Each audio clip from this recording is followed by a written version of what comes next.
How to fix the issue with Cash App this transfer has been failed. In this video, I will show you how can you easily fix the issue with cash transfer failed. So without any delay, let's get into it. For that, firstly, before we get into any technical solution, you need to make sure you have enough fund in your Cash App account. After that, if you are still not able to make the transfer, simply go to Google Play Store and search for Cash App. Now, in the place of open, if you see update, do update the application. Or you can simply go to settings of your phone device and go to App Store and enable the feature of app updates, which allows automatically updates of new applications. So that's it. Just by following this easy step, you will be able to fix the issue with transfer failed in Cash App.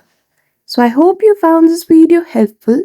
If you did, don't forget to give it a thumbs up and subscribe to our channel for such tutorial.